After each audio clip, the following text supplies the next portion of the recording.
Kemudian saya juga mengatakan istilah ulama bersanad yang biasa dipakai sama orang NU itu baru muncul tahun 2000-an dan itu adalah reaksi terhadap kemunculan Wahabi dan menguatnya Wahabi di Indonesia. Karena Wahabi di Indonesia itu sedikit-sedikit, ini sanad hadisnya mana? Sanad hadisnya mana? Maka orang NU kemudian bikin tandingan sanad keilmuan. Nah, saya tentang itu. Sepertinya Pak Guru Gembul itu kurang pahit ngopinya ya teman-teman, atau memang tidak suka kopi sama sekali. Jadi begini teman-teman. Dalam tradisi pesantren, ilmu menjadi bagian dari agama karena bersumber dari wahyu. Belajar, mengaji, mengkaji ilmu bagian dari ibadah, sehingga sumber ilmu itu betul-betul jelas dan dapat dipertanggungjawabkan. Oleh karena itu, pesantren sanad keilmuan bagian dari agama, sebagaimana yang dikatakan oleh Imam Muslim.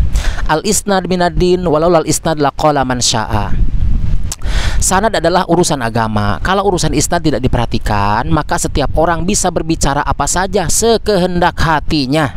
Dulu di masa dekade awal, sanad dianggap tidak penting teman-teman. Tetapi ketika fitnah merabak, maka sanad menjadi alat penting untuk validasi informasi keagamaan. Sebagaimana yang dikatakan oleh Imam Nawawi, dulu mereka para ulama di masa sahabat itu tidak bertanya tentang sanad.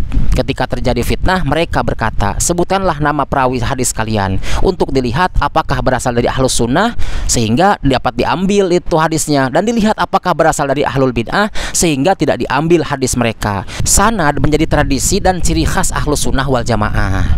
Tradisi keilmuan golongan ini lahir daripada pesantren.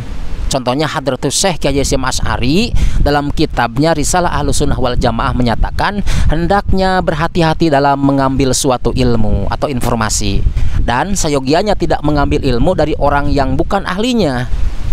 Beliau itu mengambil pendapat daripada Imam Ibnu Malik. Dengan demikian, sanad dan ijazah sangat penting untuk mempertahankan otentitas dan orsilitas ilmu, khususnya tentang agama, yang terus dipegang kuat dan dalam tradisi pesantren dan golongan ahlus sunnah wal jamaah sebagai ciri khasnya. Sebagai pendapatnya Abdullah bin Ibnu Mubarak ya, qala Abdullah bainana wa bainal qaumi al-qawaim ya'nil isnad. Abdullah Ibnu Mubarak berkata, yang membedakan antara kita aswaja itu dengan kaum lain adalah sanad. Jadi penjelasan tadi itu menegaskan bahwa setiap santri harus memiliki guru yang mempunyai kemampuan atau keilmuan dan sanad, keilmuan yang jelas, karena sanad ilmu menunjukkan pentingnya otoritas seseorang dalam berilmu. Semakin disebut sumber ilmu itu, maka rahmat Allah akan turun setiap kali menyebut nama-nama orang yang soleh.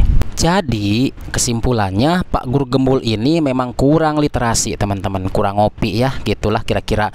Beliau berdusta mengatakan bahwa sanad itu baru muncul tahun-tahun ini atau tahun 2000-an ini, belum lama. Padahal dari dulu sudah ada yang namanya sanad atau isnad dari zaman Syekh Ibnu Mubarak dan juga Imam Nawawi. Seperti itu teman-teman, bukan baru-baru ini yang namanya ilmu sanad itu atau sanad keilmuan itu ya.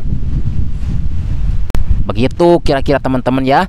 Jadi Pak Gembul itu memang mungkin walau alam ya tidak paham atau memang kurang literasi gitu, atau literasi lah kalau bahasa gayanya.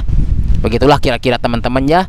Jangan lupa semangat untuk ngopi pahitnya.